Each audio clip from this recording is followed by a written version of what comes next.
France में PhD करने के लिए सबसे पहले आपने गूगल पे जाकर लिखना है CNRS.fr।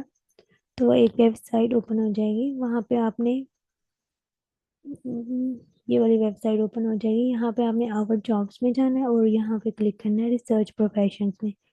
यहाँ पे आपको सारे जितने भी इनके पास अवेलेबल हैं वो आ जाएंगी। सपोज मैं मैथ्स करती हूँ, यहाँ आपने जॉब ऑफर पे क्लिक करके आना है।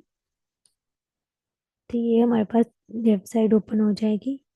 यहाँ पे आके आपने लिखना है कि आप, यहाँ पे आपको चार पांच ऑप्शंस मिलेंगे कि आप रिसर्चर पोजीशन के लिए अप्लाई करना चाह रहे हैं या डॉक्टरल के लिए, और भी बहुत से ऑप्शन है। तो हमने यहाँ पे डॉक्टरल, अगर पीएचडी के लिए अप्लाई करना है तो डॉक्टरल पे क्लिक करेंगे।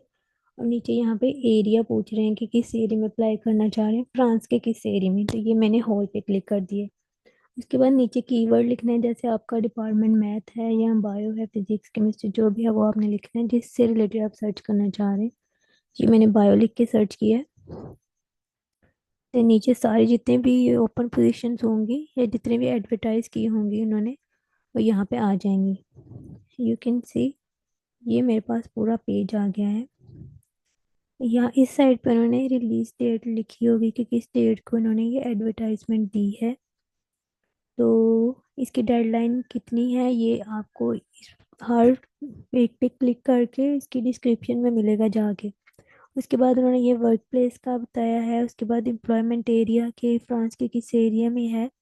नेक्स्ट उन्होंने काइंड बताई है कि पीएचडी फिक्स टर्म है, पीएचडी स्टूडेंट है।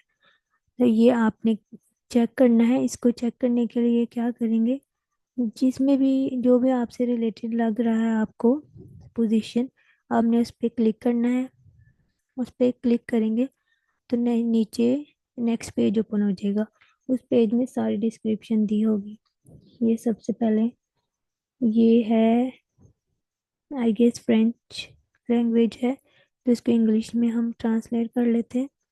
तो ये देखिए सबसे पहले उन्होंने डेडलाइन बताई हुई है कि September 19 2025 ये बताई होगी। उसके बाद उन्होंने ये जॉब का टाइटल दिया होगा कि जिस भी टॉपिक पे आप रिसर्च करेंगे या आपका थीसिस होगा वो दिया होगा। उसके बाद उन्होंने reference number, number of positions, location, publication date, type of contract, contract duration और कब स्टार्टिंग डेट है वो बताई होगी। उसके बाद उन्होंने आपकी सैलरी भी बताई होगी कि कितनी पर मंथ आपको सैलरी देंगे। उसके नीचे उन्होंने डिस्क्रिप्शन दी होगी थीसिस की कि आप किस पे काम करेंगे या ये प्रोजेक्ट किससे रिलेटेड है, उसकी डिस्क्रिप्शन दी होगी, वो आपने पढ़ लेनी है। और उसके बाद आपने पढ़ने के बाद हम यहाँ पे अपना लॉगिन करना चाह रहे हैं अगर, कि हम अब अप्लाई करना चाहते हैं, तो इसके लिए आपने क्या करना है, सबसे पहले ये डिस्क्रिप्शन पूरी पढ़ ली। उसके बाद ये ऊपर ऑप्शन आएगा अप्लाई का, यहाँ पे क्लिक करेंगे और नेक्स्ट हमारे पास ये पेज आता है। इस पेज पे आपने अपना नाम, अपना ईमेल एड्रेस और पासवर्ड लिखना है अगर आपने पहले ही अकाउंट बनाया हुआ है। तो यहाँ से आपका हो जाएगा लॉगिन। अदरवाइज अगर आप न्यू कैंडिडेट हैं तो यहाँ पे क्लिक करेंगे, यहाँ पे कैंडिडेट अकाउंट पे, तो फिर आपने न्यू अकाउंट क्रिएट करना है। सबसे पहले ये आपने चेक कर देना है टर्म्स ऑफ यूज़ को, इसको आप अग्री कर रहे हैं। उसके बाद आपने यहाँ लिखना है कि आप मिस्टर हैं कि मिसिस, अपना नाम लिखना है, फर्स्ट नेम लिखना है, date of birth, email address, email address की आपने कंफर्मेशन देनी है। ये सारी इंफॉर्मेशन आपने इसके अंदर ऐड करनी है लॉगिन करने के लिए। ये मैं सारा लिख रही हूँ अपना। इसके बाद आपने सिक्योरिटी क्वेश्चन ऐड करना है कि अगर आपको इन केस ईमेल का पासवर्ड, ये लॉगिन का पासवर्ड भूल जाए तो वो आपको ये क्वेश्चन पूछेंगे, तो आपने इसका आंसर दे देना है। तो फिर आपका वो पासवर्ड रीसेट करने का ऑप्शन वगैरह आ जाएगा। उसके बाद आपने यहाँ पे अपनी सीवी, अगर आप आपके पास है तो यहाँ पे अपलोड कर दें, अगर नहीं है तो बाद में भी अपलोड हो सकती है। उसके बाद आपने यहाँ पे क्लिक करना है आई क्लैरिफाई, उसके बाद क्रिएट योर अकाउंट। ऐसा करने के बाद आपको आपके ईमेल एड्रेस पे आएगा, आपको एक ईमेल रिसीव होगी, उसके अंदर उन्होंने एक्टिवेशन लिंक दिया होगा। ये कह रहे हैं कि कोई आपका एरर आ गया। तो ये मैं चेक कर लेती हूँ दोबारा से। उसके बाद वो कह रहे हैं कि ये कह रहे हैं कि हमने आपको ईमेल ईमेल पे भेज दिया है एक्टिवेशन लिंक, आप वहाँ पे क्लिक करें। उसको क्लिक करके तो आपका अकाउंट एक्टिव हो जाएगा। उसके बाद वो कह रहे हैं जब अकाउंट एक्टिव हो जाए वापस यहाँ पे आना आपने, और इस जगह पे आपने क्लिक करना है। और अगर आपको ईमेल पे नहीं आया एक्टिवेशन लिंक तो आपने यहाँ पे क्लिक करना है, दोबारा से वो आपको भेज देंगे। तो वो मुझे एक्टिवेशन लिंक आ गया था, वो मैंने लगा लिया। उसके बाद हम लॉग इन करते हैं।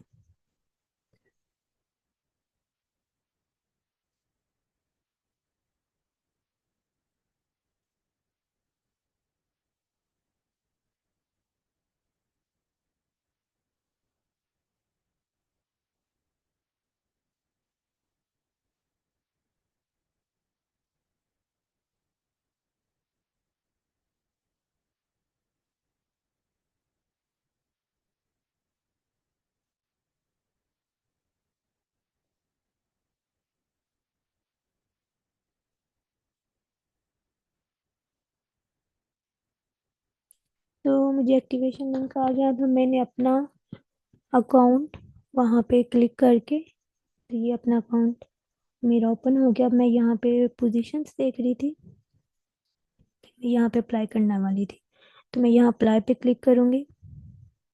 उसके बाद जो आपने एप्लीकेशन रजिस्ट्रेशन करते टाइम जो सीवी अपलोड की थी, अगर आप चाहते हैं कि आपकी डिफ़ॉल्ट सीवी ही यूज़ हो जाए तो यहाँ क्लिक करेंगे तो वो यहाँ पे ऑटोमेटिकली आ जाएगी। अगर आप चाहते हैं कि आप न्यू सीवी ऐड करें तो यहाँ क्लिक करेंगे तो यहाँ सीवी अपलोड कर देनी है।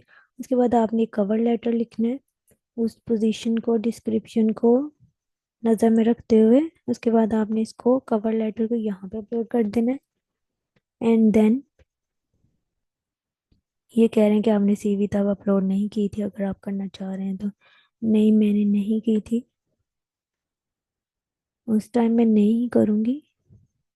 तो वहाँ पे आपने सेंड पे क्लिक करना, तो आपको आपको एक ईमेल आएगा कि आपने एप्लीकेशन सबमिट करा दी है, और नीचे उसका स्टेटस भी आएगा आपको कि एप्लीकेशन डिपॉजिटेड आपके एप्लीकेशन पोर्टल वाले फोल्डर में।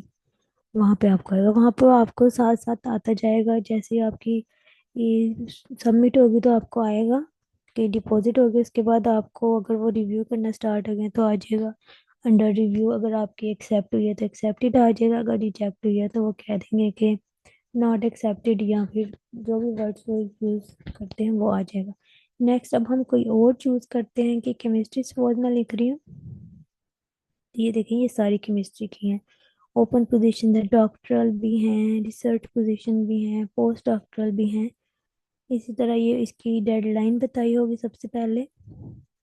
उसके बाद जॉब टाइटल, डिस्क्रिप्शन, क्या काम करेंगे आप और क्या रिस्क वगैरह अगर कोई है, जिस तरह के लैब में कोई बहुत ही ज़्यादा खतरनाक केमिकल्स हैं या लेजर्स हैं या वो आप करेंगे। और इसी तरह अप्लाई करने का सेम ही तरीका है मोस्टली हर जगह, हर फील्ड में। क्योंकि इसके लिए आपको ज़्यादा डॉक्यूमेंट्स नहीं रिक्वायर्ड, बस आपको सीवी और कवर लेटर बनाना है, और डिस्क्रिप्शन उन्होंने दी होगी, रिसर्च एक्सपीरियंस आपके पास होगा, उसको आपने इसके साथ लिंक करके कर लेना। इस तरह मैंने आगे लॉ लिख के देखा तो लॉ में कोई नहीं है। इस तरह कुछ और लिख के देखते हैं। ये देखें, पहले तो हम कर रहे थे कि यहाँ पे लिख लिख के चूज कर रहे थे ना, मैंने कुछ भी नहीं लिखा और ऐसे चेक किया। अब ये ओवरऑल आएंगी कि जितनी भी पोजीशंस ओपन है ये सारी आ जाएंगी। यू कैन सी इसके अंदर बायोलॉजी है, पहले पॉलीमर था, पॉलीमर केमिस्ट्री थी। ये देखिए सारी इसके अंदर आ रही है, न्यूरो साइंस आ रही है इसके अंदर। सूटेबल लगे आपने क्लिक करना है, उसकी डिस्क्रिप्शन पढ़नी है और अप्लाई कर लेना। तो ये बहुत इजी तरीका है। तो आई थिंक अगर ये बहुत इजी है तो ये कॉम्पिटिटिव भी होगी। सैलरी भी आपको इसके अंदर बहुत ज़्यादा अच्छी मिल रही है, 2200 यूरोज हैं। और कुछ की तो अगर उसके अंदर रिस्क ज़्यादा होंगे तो भी सैलरी भी आपको कम मिलेगी।